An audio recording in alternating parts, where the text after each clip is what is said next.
Hi Jen, I'm Michael Scott. I am the Regional Director of Dunder Mifflin. And I'm Dwight Schrute. He is the Assistant to the Regional Manager. And we're here today to talk to you about variance analysis and what it can do for you and your company. Variance analysis, in its most simple term is just looking at the difference between actual outcomes versus anticipated or budgeted outcomes. So a positive variance, when we're talking the variance is either going to be positive or negative. A positive variance is what's going to add to your bottom line, whereas a negative variance is going to take away from your bottom line and your profits. Variance analysis can be applied to any number of time periods, meaning we can look at variance in 1 month, or we can look at it over a quarter, or we can look at it year to date, or even year over year. What's referred to as horizontal analysis, and there are many pros and cons to each type of variance analysis and the time period that it's in.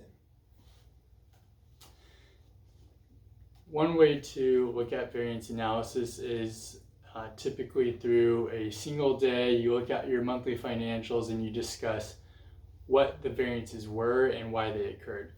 But a study was performed back in 2000 that showed a significant improvement in performance when, instead of taking a single day to look at data and the variances and draw conclusions, instead you considered what those variances were saying over an extended period of time. And so this manufacturing plant that worked with these researchers did this, and they saw a significant improvement in their output.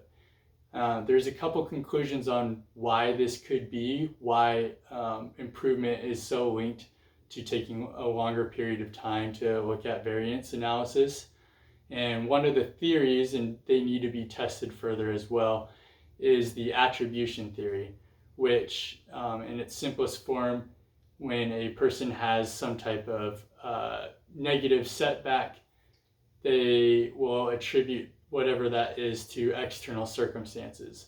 And so we see that at play if we take just a single day to look at variance, and a manager can easily explain away saying, oh, that's because we had a new staff member that we had to hire, and so that's why we didn't do as well this month. But when taking a longer period of time, it's easier for that person to distance themselves.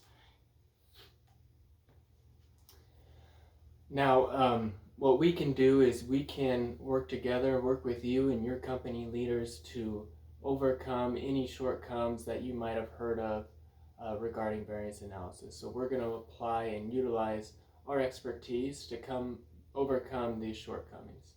Ways that we're going to do that is we're going to work with you to identify what categories, what line items are most impactful to you and your company, and our big goal, as is yours, I'm sure, is to maximize profits.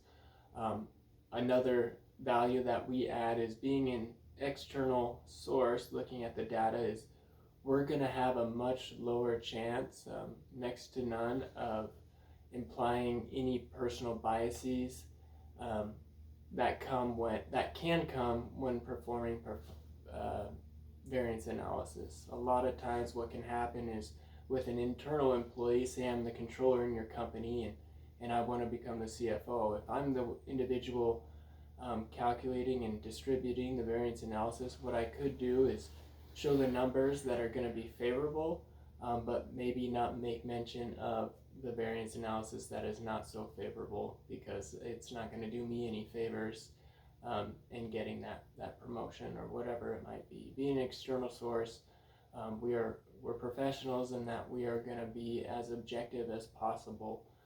We're going to calculate the variances the same way each time period and every time that we do it.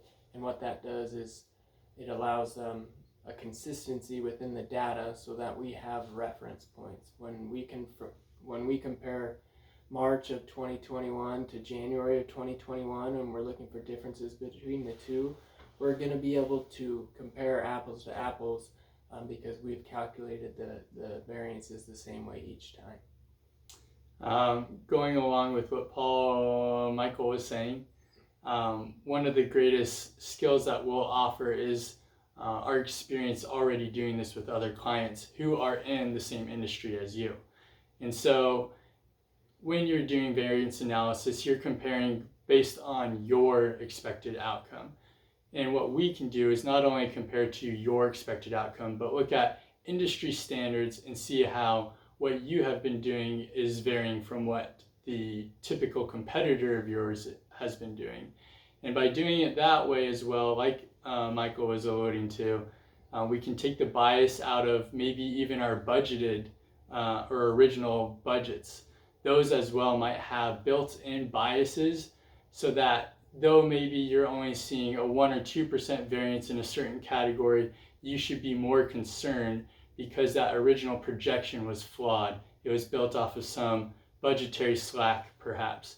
And so by being an external source, by having a longer period for us to examine those results and not have to make a snap judgment, by not being tied personally to whatever those results are, we can be a resource to you that someone within your own company and not being able to see the wider picture of the entire industry wouldn't be able to offer in the same capacity. And for those reasons, we'd like for you to consider hiring us. We appreciate your time, Jan, and hope to hear back from you soon. Thank you.